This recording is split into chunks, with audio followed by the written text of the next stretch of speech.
Olá, é um prazer falar com você. Nós estamos no hangar 28 do aeroporto de Americana e vamos ter o privilégio hoje de entrevistar o professor Paulo Martini. Professor, é um prazer falar com o senhor, principalmente pela sua história. Uma história impressionante que os nossos leitores, os nossos ouvintes terão a oportunidade de conhecê-lo melhor. O pastor Martini trabalha na educação há 38 anos. Está com um projeto inovador numa parceria, veja só, com países na África. Teve a oportunidade de falar com ministros, secretários e foi entrevistado no principal canal de televisão de Angola, pastor? Foi. Tive o privilégio de, no ano passado, quando estava lá em Angola, para apresentar o projeto. Sim. E a televisão angolana, uma TV estatal, que é o principal veículo de comunicação televisivo que eles têm lá. Sim. Ao saber do projeto, eles pediram para fazer uma entrevista a fim de apresentar ao povo angolano o que nós estamos desenhando para a parceria Angola e Brasil. Professor Martini, eu estou achando essa mesa aqui muito grande, os estúdios aqui em parceria com a VM Imóveis e Destaque Empresarial, é um lugar muito apropriado, né? Eu gostaria de convidá-lo para nós irmos numa outra sala. Okay. Aí se você aproveita e já vê as instalações do projeto de comunicação que nós temos. O senhor permite? Ok, será um prazer. Vamos lá. Vamos lá. Espero que o senhor goste. Mas essa área de educação é apaixonante, não é? Sim, eu trabalho na educação e sou suspeito em falar, né? Sim. Mas eu tenho a compreensão de que a única via, o único caminho para nós mudarmos o mundo é a educação. Se nós não usarmos a educação para alcançar esses objetivos, possivelmente todos os projetos serão falidos, né? Sim. Professor, por favor, sente ali, vamos aproveitar esse momento. Eu acho que aqui fica mais confortável para nós falarmos, né? Agora sim, no outro cenário, eu acho que aqui é mais aconchegante, eu acho que é melhor, porque o senhor tem muito para falar, né? O que é 38 anos na educação, professor? Primeiro, eu quero dizer que eu quero lhe parabenizar por esse ambiente, né? Um ambiente tão próprio, né? Muito acolhedor e aconchegante. Sim. É realmente um lugar muito interessante para um bate-papo, para uma conversa, né? Mas 38 anos, né? É meia vida, né? Uma vez que a expectativa de vida para nós ali está entre 75 e 80 anos, né? E, obviamente, você trabalhando todos esses anos na educação, você consegue acompanhar muitos dos frutos daquela semente que você ajudou a plantar lá atrás. E é muito gratificante trabalhar com a educação. Eu acho isso muito interessante, né? Porque a educação é um processo de lapidação, né? Você pega, às vezes, um jovem, uma criança, praticamente num papel branco, né? E o senhor começa a ajudá-los a, literalmente, a escrever as linhas da sua própria vida, não é, pastor?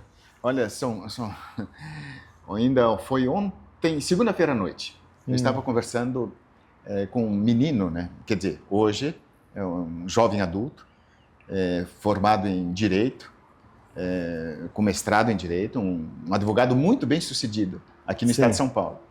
Mas eu lembro dele com 12, 13 anos, quando ele chegou na nossa escola, numa escola em regime de internato, e nós acolhemos, porque ele, naquele momento, a família passava por um processo muito difícil de separação dos pais, a família não tinha condições de mantê-lo dentro da escola, e eu lembro perfeitamente quando nós acolhemos aquele menino. E hoje, quando nós vemos ali um advogado bem-sucedido na vida, né, e a gente olha para trás, lá no passado, aquele menino que, de repente, poucas pessoas tinham assim, um diagnóstico de prosperidade na vida devido à situação que vivia no momento. Então, a educação é isso. Eu acho que é uma realização ímpar, não é, pastor? Eu chego a dizer que eu penso de que uma das profissões que mais realizam o ser humano, na minha compreensão, né, é a educação. Porque você consegue pegar um ser humano, né, e você vê a transformação. Quando você tem ali uma preocupação de não apenas ensinar as letras, as ciências, mas de formar aquela criança num cidadão que possa contribuir à sociedade. Então, aí é um diferencial. Professor, eu acho uma coisa interessante, nós entendemos, né? Quando foi o ponto da virada? Da onde o senhor veio? Como foi a sua infância? Para chegar num ponto que você falou assim, eu vou me tornar professor, eu vou ser pastor, o senhor também é pastor, não é? E o senhor falou assim, esse é meu negócio, eu quero me dedicar à educação. Eu vim de uma cidade pequena do interior do estado de Santa Catarina. Santa Catarina. Santa Catarina é no extremo oeste de Santa Catarina, já na divisa da Argentina. Nossa, deve ser muito frio. É muito frio. Na ocasião, o nosso município exatamente era um município que fazia divisa com a Argentina lá. Sim. Né? Minha infância foi uma infância simples. Meu pai sempre foi um empreendedor, né? Sempre com seus negócios próprios e tal. E depois... E o senhor o acompanhava? Acompanhava, né? O senhor acha que isso contribuiu para a sua formação? Assim, obviamente que a influência de um pai na vida do filho é muito grande. Sim. Né? E quando o pai ele é apaixonado pelos seus filhos, quando o pai ama os seus filhos e faz questão de estar junto com os filhos, não tem como nós não sermos influenciados pelo jeito dele, pela formação, pela visão de mundo que ele tinha, né? Sim. Então, eu tinha um relacionamento muito grande com meu pai. Sim. Né? Uma admiração mútua, né? Meu pai também tinha um carinho muito especial por mim também, e por todos os meus irmãos.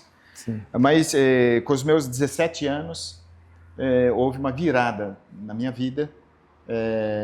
Nós começamos a fazer alguns estudos e tudo mais, e eu cheguei à conclusão de que a continuidade dos estudos naquela cidade, que era lá no interior, de repente não era o suficiente para aquilo que eu desejava. Aí eu fui sozinho estudar numa escola em regime de internato no Rio Grande do Sul. No Rio Grande do Sul? No Rio Grande do Sul.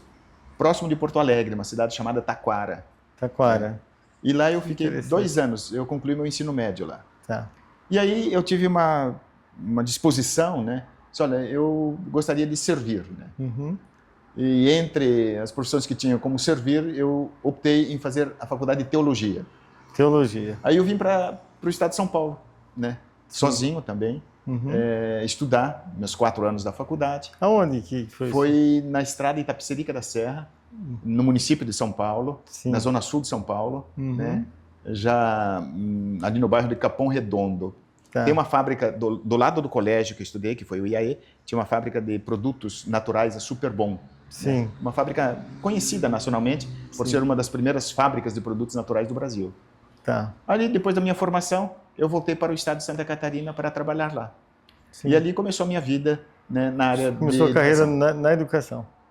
Eu, na realidade, eu comecei como um pastor de igrejas no estado de Santa Catarina. Comecei lá em Brusque. Né? Tá. Mas ali, na comunidade que eu era responsável, nós tínhamos 3 escolas. Sim. E eu, então, comecei a me envolver com aquelas escolas, né? E cuidar das escolas. E aí o senhor foi se apaixonando. Aí eu fui me apaixonando. Tá. Aí, pouco tempo depois, eu recebi um convite para ser o diretor-geral de todas as escolas do sistema educacional adventista no estado de Santa Catarina. Uau! Né? Quantas escolas representavam? Não, ali até que não eram tantos, nós estávamos com cerca de, eu acho que 22 escolas, mais ou menos. Sim, né? mas são 22 escolas. Mas abrimos várias escolas, daí eu cuidava de tudo. Né? Aí depois o senhor veio se tornar diretor-geral do NASP, uma faculdade de expressão. Isso aconteceu alguns anos depois. Sim. Porque depois de eu servir no estado de Santa Catarina, como diretor-geral do sistema, eu fui cuidar do mesmo sistema educacional no estado do Rio de Janeiro. Aí eu cuidei de todas essas escolas em todo o estado do Rio. Tá. Ali eu fiquei também alguns anos. Aí eu fui convidado para dirigir uma escola diferente no estado do Paraná, né, nas proximidades de Maringá, uma próspera cidade ali da região norte do Paraná. Você falou uma escola diferente? Uma escola diferente porque ela tem um currículo diferente e um sistema diferente. Tá. Porque é uma escola em regime de internato, onde nós temos os alunos de externato, obviamente, mas muitos dos alunos ficam em regime de internato, vivem dentro da escola. Tá. Mas eles vivem as 24 horas do dia, os 7 dias da semana, os 30 dias do mês, e alguns deles os 365 dias do ano. Né? E como é isso, você ter alunos? Porque assim, o jovem tem uma pegada, tem uma vontade de viver, de fazer as coisas, e é difícil controlar. Como que se dá isso, professor? Um dia eu estava viajando de ônibus, eu estava de ônibus naquela ocasião, eu tinha saído de Curitiba e ia para Maringá. E ao meu lado sentou-se, ou eu me sentei do lado de uma freira, né? Sim. E aí, obviamente, nós temos muitas coisas em comum, nós começamos a conversar sobre educação. E na conversa, obviamente, ela perguntou o que eu fazia, qual escola que eu dirigia e toda essa situação. Quando eu mencionei para ela que eu dirigia uma escola em regime de internato, ela ficou assustada. É porque a Igreja Católica tinha muitos internatos, né? Muitos. A Igreja Católica fez um grande trabalho com esse sistema de ensino, né? Sim. Mas ela ficou bastante impressionada. Ela disse, mas internato ainda? Vocês Nos mantêm dias internato? de hoje, né? Nos dias de hoje. Eu disse que sim. Aí ela perguntou, mas quantos alunos vocês têm no internato? Uhum. Naquela ocasião nós tínhamos em torno de uns 650, mais ou menos, alunos Nossa. do internato. Mas pense um internato que atende adolescentes que estão no 8º ano, 9º ano e o ensino médio. Sim. Né? Com os hormônios à flor da pele. Quando eu falei que nós tínhamos em torno de 650 alunos, ela ficou assustada. Assim, mas é possível ter um internato hoje com 650 alunos? Porque eu fico pensando, né? Não só isso, né? A questão de alimentação, saúde, isso tudo Sim. é muito... É complexa, né? É complexo, né? Mas quando eu falei para ela, ela disse assim, mas é um internato masculino, feminino? Eu disse, não, é um internato misto. Aí ela ficou, disse assim, não é possível. Como é que vocês conseguem ter um internato misto com essa faixa etária, né, e com tantos alunos? E aí vem a pergunta dela, né? Faço minhas perguntas dela. Como é que consegue? Veja, Alcebiades, primeiro você tem que ter um código disciplinar muito forte, né, dentro da escola. Não tem como, né? Não tem como você conduzir uma escola em regime de internato com adolescentes, já a pessoa entrando na juventude, um internato misto, se você não tem um código disciplinar assim muito bem esclarecido, muito bem conversado com os alunos e com os pais, porque senão se vira uma bagunça. Sim. E foi isso que ela me questionava, né? Como é que vocês conseguem manter um regime de internato nessa faixa etária de ambos os sexos, né? E vocês não têm problemas lá dentro? Sim. Eu disse para ela, não, nós não temos praticamente problemas desta ordem, porque nós conversamos muito bem com os alunos ao entrarem, nós conversamos muito bem com os pais, o aluno tem a liberdade, é um ambiente de liberdade, mas é uma liberdade vigiada e uma liberdade onde tem limites. Sim. Né? Porque se você, mesma coisa você enquanto pai, se você não dá liberdade para os seus filhos, mas também não coloca limites na educação, na formação dos seus filhos, agora, certamente você vai ter problema no dia de amanhã. Uma pergunta que me vem à mente, né? Como fica essa questão de drogas? Como controlar isso? Tem alguma experiência de sucesso ou de insucesso em relação a isso, que o senhor possa relatar pela sua experiência? Veja, Alcebiades, num colégio como este, você recebe alunos de lares os mais diferentes. Para você ter ideia, naquela escola que eu dirigi antes de vir aqui para o NASP, nós tínhamos ali alunos de todos os estados brasileiros, todos. Nossa. E tínhamos alunos de alguns outros países também. Então, você pode compreender que são pessoas que vêm de culturas diferentes, de contexto familiar diferente, e você coloca agora todas esses centenas de adolescentes juntos, e você vai ter que dar continuidade à educação que eles já receberam dos pais. Porque um colégio dessa natureza, obviamente, ele transcende em muito a questão do ensino. Ali nós somos os pais, nós somos mãe, nós somos os irmãos, nós somos tudo ali para eles. Né? Sim. Porque esses alunos que vivem conosco, alguns dos pais moram milhares de quilômetros de distância. Né? Sim. Então, quando surgem as necessidades, somos nós que temos que dar atendimento.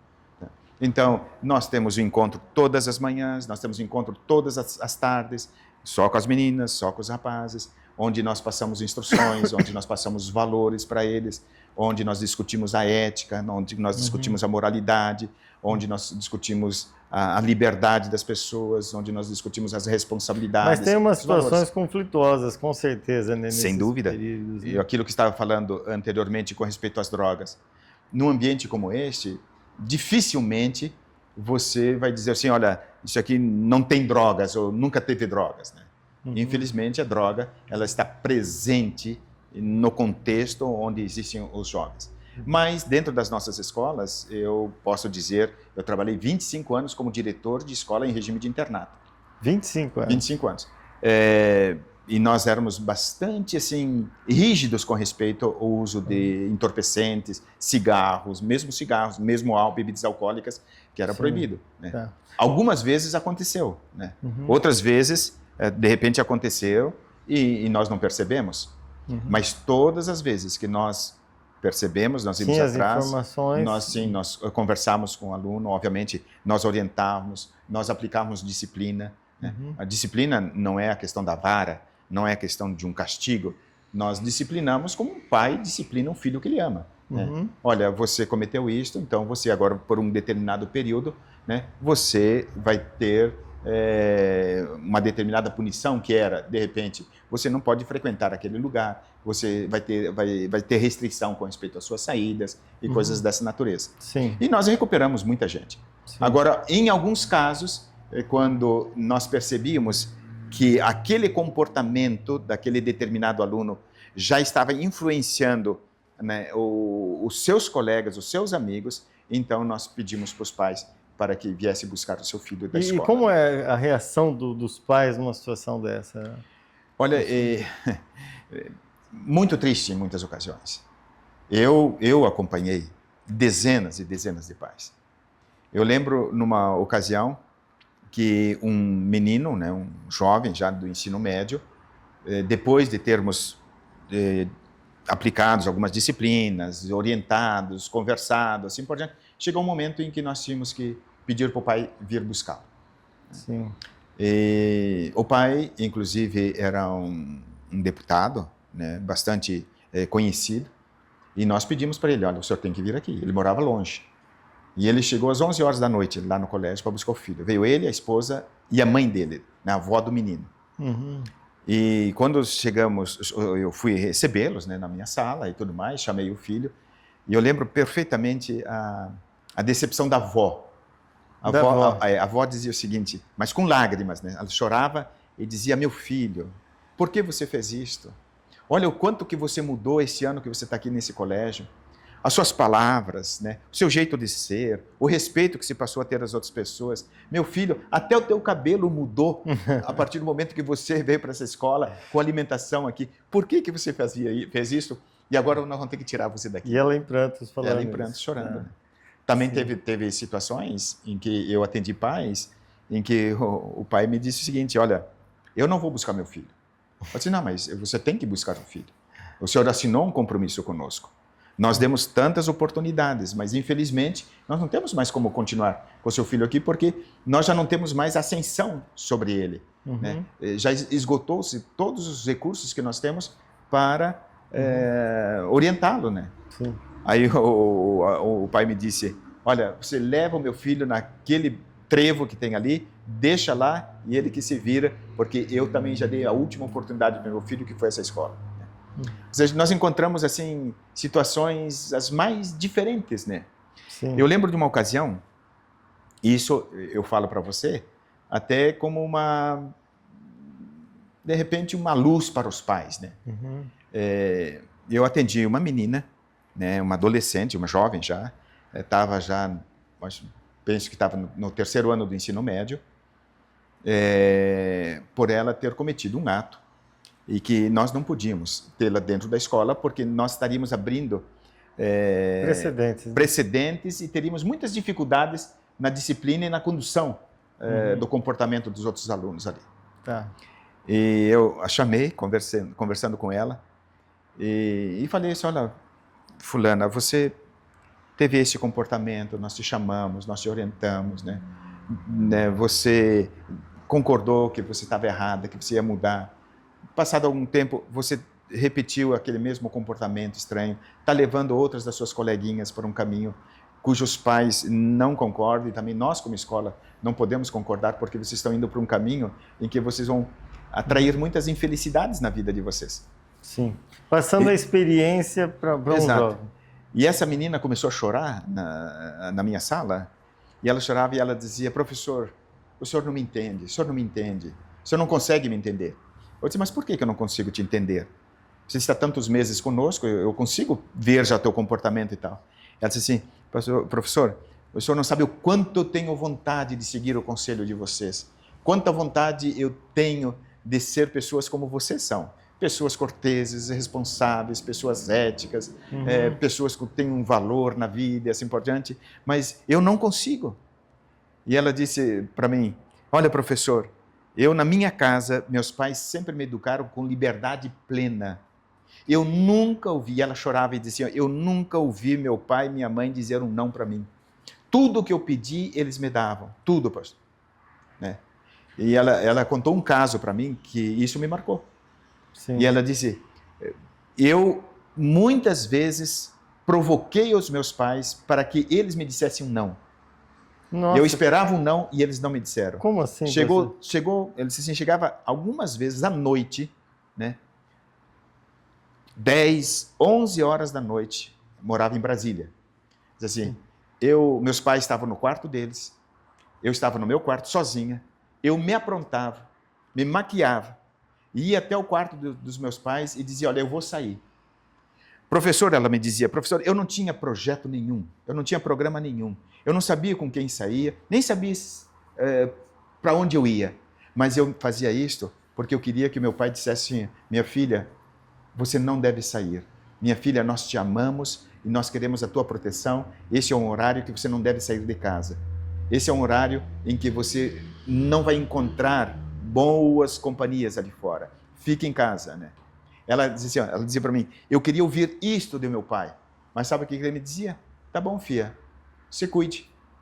Sim. Então, quando os pais não colocam limites, né, na educação dos filhos, possivelmente eles vão ter muitas tristezas no dia de amanhã. É engraçado, né? O jovem também gosta de limites, né? Sem dúvida. Ele até questiona, né? Mas faz parte do processo, né? E como o senhor ficava, pastor? O senhor ficou depois que o senhor conversou com essa moça? Obviamente, o que nós podíamos fazer, né? Sim, mas eu digo assim, psicologicamente, como o senhor fica? É claro que nós nos sentimos arrasados, porque nós consideramos que nós perdemos uma batalha ali. Mas, por outro lado, nós não podíamos permanecer com alunos que tinham alguns comportamentos. Ela mesma ali, dizia que não conseguia. Não conseguia, né? Porque você tem um comportamento estranho ali dentro, você vai levando os outros jovens para um comportamento, para as drogas. Me parece que assim, na área da educação, tanto a educação formal, a educação que os pais dão para os filhos, ou até mesmo dentro da escola, tem que haver um equilíbrio entre a liberdade e as responsabilidades, né? Sem dúvida. Tem que haver um equilíbrio, né, professor? Tudo na vida você tem que ter o equilíbrio. Né? Nem tanto para a direita, nem tanto para a esquerda. Sim. Né? Nem tanto céu, nem tanto terra. Sim. Você tem que ser pessoa equilibrada em todas as tuas ações. Sim. Né? Agora, professor, eu acho fantástico isso, né? O senhor foi diretor-geral do NASP, aqui em Engenheiro Coelho, aqui próximo, né, de Americana.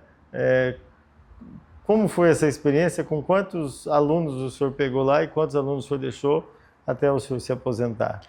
Veja, o NASP, que é um centro universitário mantido pela Igreja Adventista. Que também tem internato, né? Também, sim, também tem internato.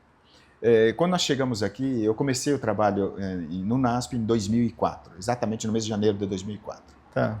Na ocasião, era uma escola com 530 alunos no internato, né? Um pouco menor do que a que eu estava lá no Paraná. 530. No Paraná nós estávamos com 680, mais ou menos 650. Sim. E na educação básica nós tínhamos 480, mais ou menos.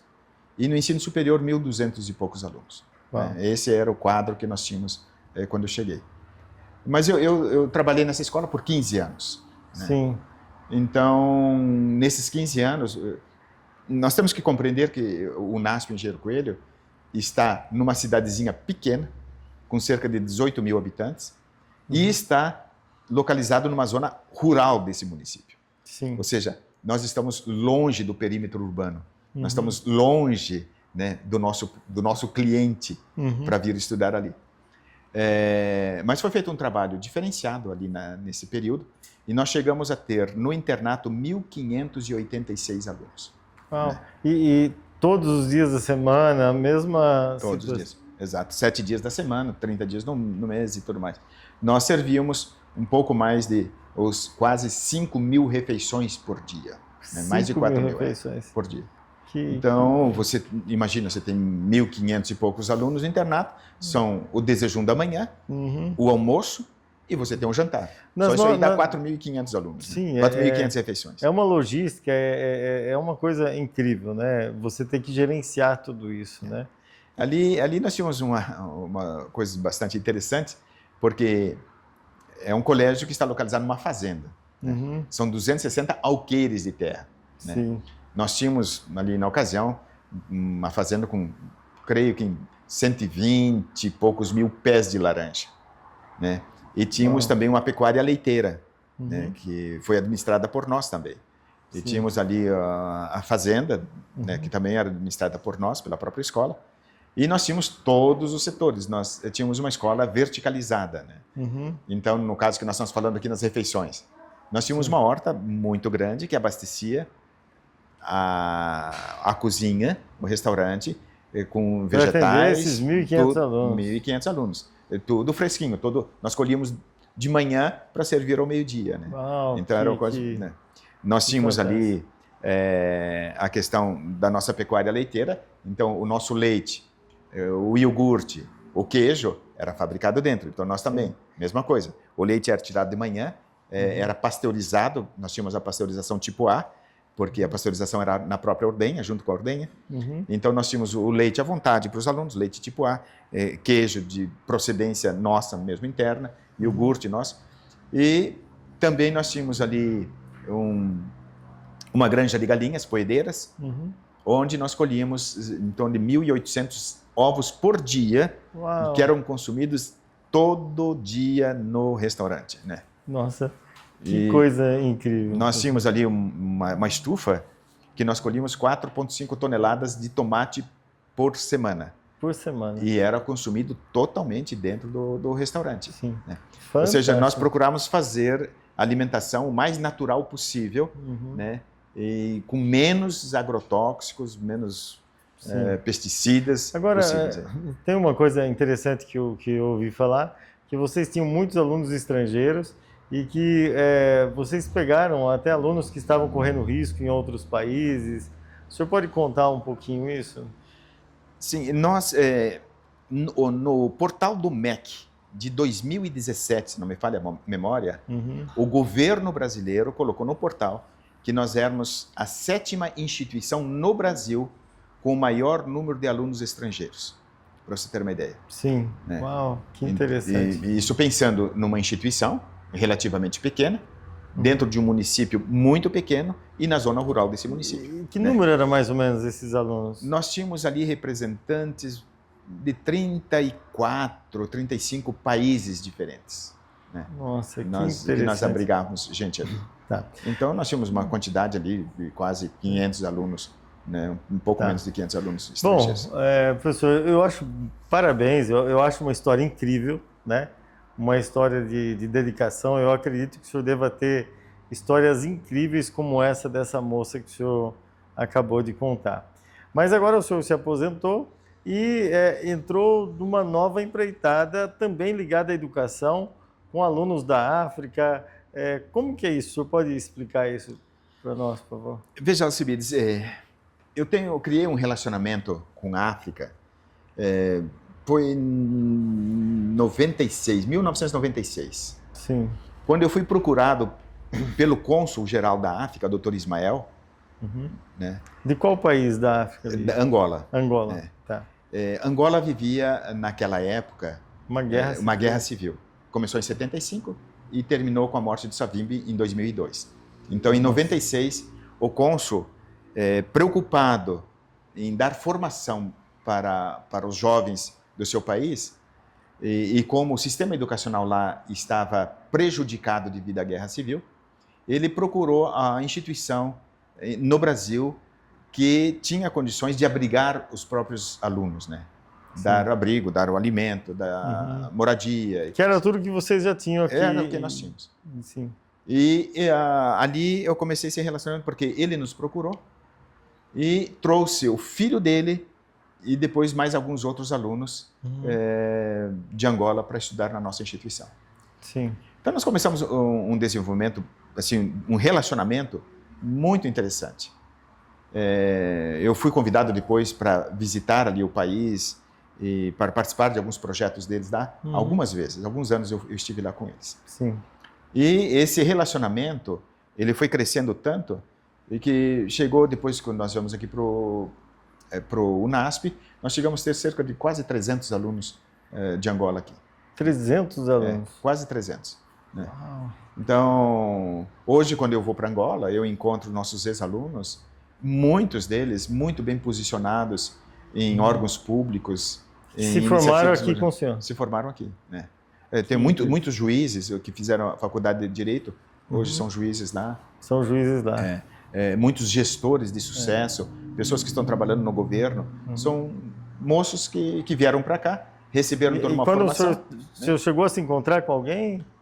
O ano passado, por exemplo, eu estive lá em Angola, no mês de abril, fez agora um ano. Estou para ir agora no mês de junho ou julho, novamente. Eu encontrei lá, quando eles souberam que eu estava em Angola, os nossos ex-alunos, eles marcaram um encontro, né, através dessas redes sociais, e eu encontrei lá numa noite, num lugar próprio que eles alugaram lá para a gente. Eu entrei algumas dezenas deles lá. Uau! Agora, professor, e aí o senhor desenvolveu um projeto inovador agora. Como Alcibiades, eu estive como secretário de Educação do nosso município por um período. Em Engenheiro Coelho? Engenheiro Coelho. Após a minha aposentadoria, obviamente. Sim. E ali, agora como gestor público, eu detectei que tinha algumas coisas que a própria lei obriga as escolas a praticarem e que muitos dos municípios brasileiros não estão praticando. E eu estou me referindo agora especificamente à Lei 10.639, de 2003, que foi inclusive promulgada no primeiro governo do Lula. Do presidente Lula. Do presidente Lula. E o que diz essa lei? Essa lei é uma lei que foi criada para trabalhar com as escolas, para diminuir os preconceitos raciais, né? O racismo, que nós chamamos assim hoje. Sim. Porque o racismo, embora nós muitas vezes negamos, mas ele está de uma maneira perceptível, institucionalizada dentro da nossa sociedade. Tá. Se a gente pega assim, as estatísticas, né, você vai ver que o negro, ele tem sido alvo de muitas situações que, de repente, o branco não sofre tanto quanto o negro. E aí o senhor desenvolveu um projeto, um livro? O que foi que o senhor desenvolveu? Aí é o seguinte, Alcibiades, como existe essa lei que deve constar no conteúdo curricular da educação básica, né, o conteúdo da influência africana na cultura brasileira, né? Ou seja, descrever um pouco da história africana e o quanto a cultura africana ela influenciou a nossa cultura, a nossa sociedade. Sim. E o que nós percebemos que muitas escolas, algumas prefeituras que diz que estão cumprindo a lei, eles estão apenas com alguns paradidáticos, né? Ou existe momentos comemorativos e de lembrança disso aqui em datas, né? Específicas, como o Dia da Consciência Negra e coisas dessa natureza ali. Sim. E eu pensei, enquanto educador, eu pensei assim, não, nós temos que fazer alguma coisa que realmente traga relevância, né? E tenha significado na vida dessas crianças. Sim.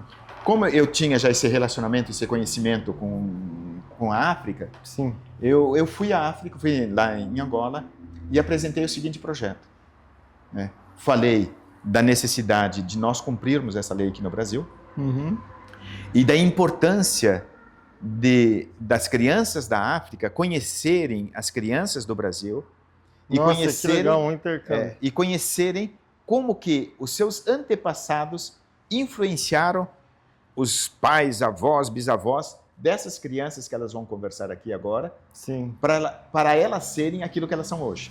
Agora, como que se dá isso? O senhor faz uso de internet? É uma viagem? Me explica. Então, nós pegamos uma escola lá da África com uma escola aqui do Brasil. Pegamos o terceiro ano, a classe, a série, terceira série, com a terceira série aqui. Sim. E nós desenvolvemos um aplicativo, né? Nossa. E esse aplicativo, nós criamos uma sala virtual.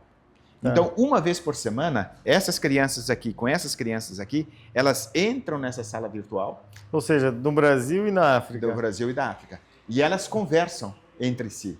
E elas desenvolvem projetos que nós já descrevemos, os projetos que devem ser estudados, apreciados, pesquisados pelas crianças das duas escolas. Tanto no Brasil quanto na África? Simultaneamente. Simultaneamente.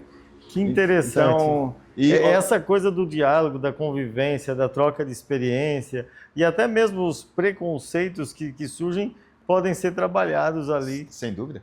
Você imagina, Alcibiades, você tem uma criança de 8 anos de idade, né? A classe dela aqui na cidade de Americana, né? E um dia por semana ela entra em contato com uma amiguinha que ela já fez, um amiguinho lá de Angola, na mesma idade, com 8 anos. Sim. Elas vão ver, essa classe aqui, elas vão ver a sala de aula da outra lá. Elas vão discutir as diferenças, elas vão discutir ali, ó, porque as crianças daqui de Angola têm uma vestimenta diferente, né?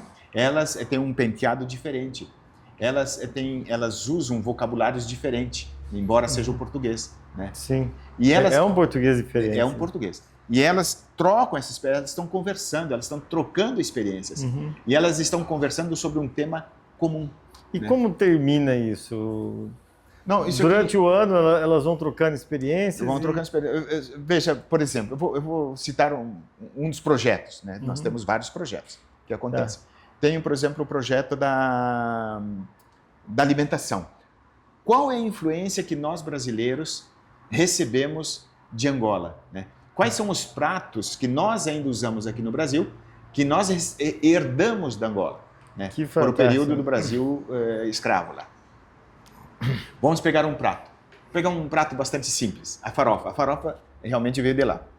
Então, as crianças hoje aqui, elas vão ter que estudar, né, uma receita de uma farofa, a classe. Então, uma vai dizer uma farofa, eles vão fazer uma receita padrão aqui para as crianças. Então, elas vão estudar os ingredientes, papapá. As crianças da África vão estudar também uma receita delas de lá.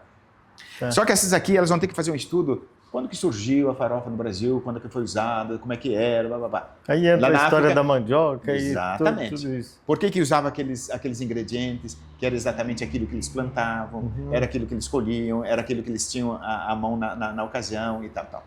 Aí chega essas crianças agora com a farofa do Brasil e essas com a farofa lá da África. Vão trocar experiências. Então as crianças agora, por exemplo, o seu filho de 8 anos, esse aqui é um projeto para o 4º ano, então uma criança de 9 anos. Ela vai levar para casa. Vai dizer, mamãe, nós vamos ter que fazer como dever de casa esta farofa aqui, né, na semana que vem, tal dia, né? Aí a família vai fazer a farofa. É a mesma... A farofa lá da África. Da África, né? Vai ter que fazer aqui no Brasil. Vai fazer aqui no Brasil. Aí, quando eles vão fazer agora um relatório. A criança vai fazer um relatório. Vai discutir todos os assuntos possíveis. Né? Vai discutir qual é a textura dessa farofa, qual é a cor dessa farofa. O que eu vejo que a essência do seu projeto não está só no livro, mas na vivenciação. O livro é um guia... Por sinal, o senhor tem um livro aí? Tem aqui, ó. O livro, esse aqui inclusive é dos sabores, ó. O livro, Alcibiades, é um guia, esse aqui é o livro do professor, esse aqui é o livro do aluno. E tem outro, todo o conteúdo, ele está baseado na BNCC. Então, por exemplo... O que é BNCC? BNCC é a Base Nacional Comum Curricular.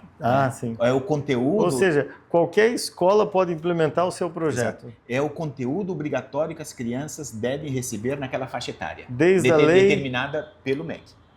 Essa lei veio desde 2003. 2003. Exato. E elas não estão aplicando. Com isso aqui, ela teria um material para poder estar aplicando na sua escola. Perfeitamente. Por exemplo, quando ela está estudando aqui, vamos pegar aqui os ingredientes da farofa. Né? Eles vão dizer, poxa vida, a farofa usava mandioca. A mandioca. Então, em que região do país que se planta mandioca? Qual o clima que deve usar mandioca? É muito abrangente, né? Você discute agricultura, você exatamente. discute cultura, Então, acesso. esse conteúdo aqui, Alcibiades, vai estar o quê? Vai estar aqui assim, ó, BNCC, número tal, disciplina de geografia para tal idade, você entende? Sim. Então, ele está todo assim, e a partir de que interligado. faixa? Nós estamos trabalhando com os alunos do 3º, do 4º e do 5º ano. Do 5º ano. Mas ali, só complementando ali a questão da nossa farofa, né? Sim. Quando eles estudam, os pais, a mãe vai fazer em casa a farofa, em casa eles já vão ter que discutir o seguinte, a criança já vai fazendo um relatório. Qual a textura da farofa? Qual foi a reação é mais seca, das pessoas, mais molhada, mais isso aqui, assim por diante. Qual o sabor da farofa? Sim. Né? Qual a cor das farofas? Sim. Aí vem para a sala de aula e agora cada aluno vai dar um testemunho de como foi a reação da família da farofa angolana. Não, fantástico, fantástico. E de lá eles vão fazer a mesma coisa e vão trazer. Agora, professor, quem a cidade, o município que quiser implementar esse projeto, nós vamos colocar no link para ter acesso, porque eu acho que isso é fantástico, é fundamental. Não só cumprir uma lei, mas criar essa vivenciação, essa troca. Eu acho isso fantástico. Porque isso aqui realmente ele foge de um estudo tradicional, convencional. Sim. Isso aqui nós vamos levar às crianças... Isso só pode vir de uma pessoa que tem uma vivenciação de 38 anos na educação, né? Eu acho que outras pessoas podiam ter tido isso. E nós queremos levar as crianças a uma imersão na outra cultura, onde ela vai discutir aspectos culturais, onde ela vai tentar se compreender um pouco mais. Por que eu sou assim? Por que eu gosto desse tipo de ritmo? A vivenciação, ela reduz os, digamos assim, preconceitos. Sem dúvida, né? sem A dúvida. vivenciação, você acaba... Eu acho que vai ser muito interessante, né? Eu até canto a bola aqui. Vai chegar um tempo em que essas crianças vão fazer uma viagem, eles vão crescendo para conhecer os amiguinhos, né? De outros países, né? Porque isso, exato, e outra, quando ela vê uma pessoa com um biotipo diferente dela, ela vai compreender mais aquela pessoa. Sim. Ela, em vez de se afastar, ela vai querer se aproximar. Ela vai querer conhecer um pouco mais dela, porque ela sabe que aquela outra pessoa tem uma outra história. Ela tem uma outra cultura, né? E aquela outra história tem muito a ensinar para ela também. E para ela mesmo se compreender um pouco mais. Se entende? Pastor, professor Paulo Martini, é uma alegria poder falar como pessoa com o senhor. Eu acho que nós teríamos aqui condição de falar várias horas, né?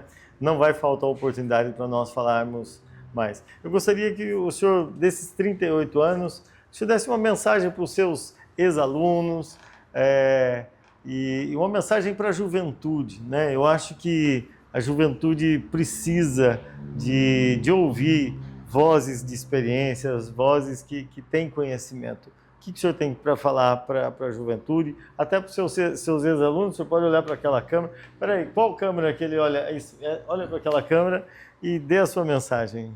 Bom, Alcibiades, primeiro eu quero dizer que agradeço a oportunidade de ter essa conversa aqui com você. É um prazer todo meu, professor. E se algum dos nossos ex-alunos está escutando aqui, de repente, na lembrança, voltando os olhos e a mente no passado, pode lembrar de algum relacionamento que nós tivemos ali, eu quero dizer que, embora eu não consiga lembrar o nome dos milhares dos alunos que passaram pelas nossas escolas, mas eu marco no coração realmente a experiência de cada um, porque cada aluno deixou um pouco dele na minha vida.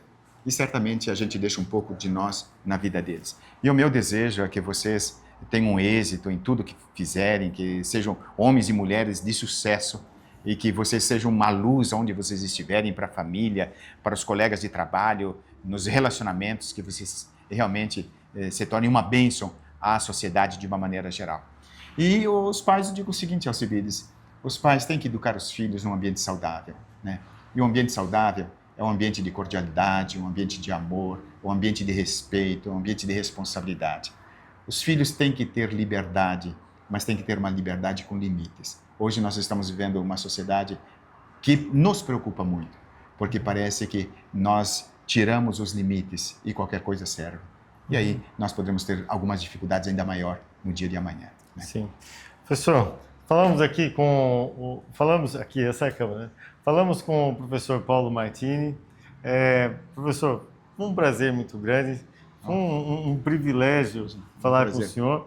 Teremos outras oportunidades. Eu quero aproveitar esse momento e dizer que destaque empresarial é isso.